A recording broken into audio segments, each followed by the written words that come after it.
బులెటిన్లో breaking news చూస్తున్నాం. ఇటు బడ్జెట్లో తెలంగాణకు తీవ్ర అన్యాయం జరిగిందని, దీనిపై మరోసారి ఉద్యమం తప్పదని రేవంత్ రెడ్డి స్పష్టం చేశారు.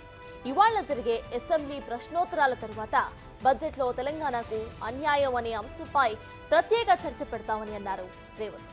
కేంద్రం తెలంగాణ పట్ల చూపిన విపక్షపై అసెంబ్లీలో చర్చ తీర్మానం పెడతామని అన్నారు. బీజేపీ బీఆర్ఎస్ తెలంగాణ ప్రజల పక్షాన నిలుస్తాయో, కేంద్రానికి బానిసలుగా ఉంటాయో తేల్చుకోవాలని అన్నారు సీఎం. పార్లమెంట్లో చేపట్టే నిరసనకు బీజేపీ ఎంపీలు కలిసి రావాలని పిలుపు ఇచ్చారు.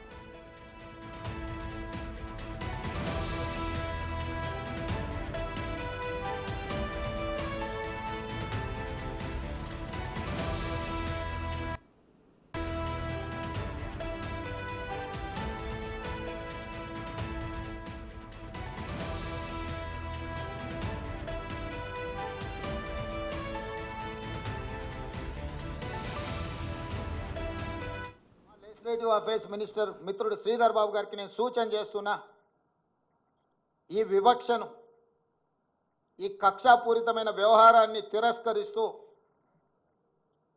తెలంగాణ హక్కులను కాపాడడానికి శాసనసభలో చర్చించి తీర్మానం చేసి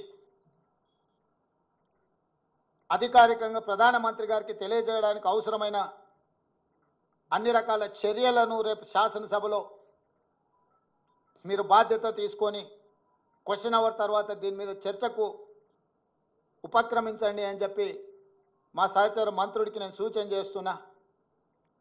ఈ వివక్ష మంచిది కాదు. ఈ వివక్షనే తెలంగాణ రాష్ట్రం అవతరించడానికి మా లెజిస్లేటివ్ అఫైర్స్ మినిస్టర్ మిత్రుడు శ్రీధర్ బాబు గారికి నేను సూచన చేస్తున్నా. రైట్గా సీఎం రేవంత్ రెడ్డి ఉద్యమానికి పిలుపునిచ్చారు. ఇదే విషయంపై పూర్తి డీటెయిల్స్ ను మా డిప్యూటీ బ్యూరో చీఫ్ సాదిక్ అందిస్తారు.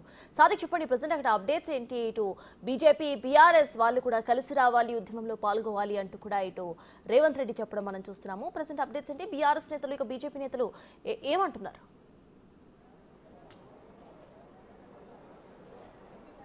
సర్తాజ్, కేంద్ర ప్రభుత్వం బడ్జెట్ ప్రవేశపెట్టడంలో తెలంగాణకు పూర్తి స్థాయిలో వివక్షత చూపింది. వివక్షతతో పాటుగా కుట్రపూరితంగా వ్యవహరిస్తుందని కూడా ముఖ్యమంత్రి రేవంత్ రెడ్డి ఆరోపించిన సంగతి తెలిసింది. దక్షిణాది రాష్ట్రాలపైన కేంద్ర ప్రభుత్వం వివక్షతకు గురి చేస్తూ ఉంది. ఈ వివక్షత కారణంగానే అనేక ఉద్యమాలు వచ్చిన విషయాన్ని కూడా కేంద్రం ఎందుకు గుర్తించడం లేదని కూడా ఆయన ప్రశ్నించడం జరిగింది. సో ఈరోజు ఒక కీలకమైన అంశం పైన కూడా ముఖ్యమంత్రి రేవంత్ రెడ్డి ఒక తీర్మానాన్ని చేపట్టే అవకాశం అయితే కనబడుతుంది. కేంద్ర బడ్జెట్లో తెలంగాణకు సంబంధించిన వాటా ఇవ్వకపోవడం, అదేవిధంగా స్పెషల్ గ్రాంట్స్ ఇవ్వకపోవడం పట్ల తీవ్ర అసంతృప్తి వ్యక్తం చేస్తూ ఉన్నారు. మన రాష్ట్రమే కాదు, అటు కేరళ కానీ, పుదుచ్చేరి కానీ, ఏపీ కానీ, అంటే ఏపీ రీఆర్గనైజేషన్ బిల్లు ప్రకారం వారికి కొంతలో కొంత ఇచ్చారు, కానీ అసలు తెలంగాణ పదమే లేకుండా బడ్జెట్ ప్రవేశపెట్టింది ఏంటని కూడా ప్రశ్నించడం జరిగింది. 2014 రాష్ట్ర పునర్విభజన చట్టం ప్రకారంగా 2 రాష్ట్రాలకు వర్తింపజేసేటువంటి అనేక అంశాలు పొందుపరిచినప్పటికీ కేవలం ఏపీకి మాత్రమే ఇస్తున్నారు. తెలంగాణకు ఎందుకు వివక్షత చూపుతున్నారు? ఎందుకంటే భారతదేశానికి ఆర్థిక వనరులు ఇచ్చేటువంటి కేవలం 5 రాష్ట్రాలు మాత్రమే ఉంది. అందులో తెలంగాణ, కర్ణాటక, అదేవిధంగా కేరళ, గుజరాత్, మహారాష్ట్ర, ఏపీ ఈ సంబంధించినటువంటి రాష్ట్రాలు ఉన్నాయి. అయినప్పటికీ 7 రూపాయలు కనుక కేంద్రానికి ఇస్తే కేవలం 2 రూపాయలు మాత్రమే రాష్ట్రాలకు ఇస్తున్నట్టు పరిస్థితి కనబడుతుంది. ఈ వివక్షత ఎందుకు కొనసాగుతుందని కూడా ముఖ్యమంత్రి రేవంత్ రెడ్డి స్పష్టం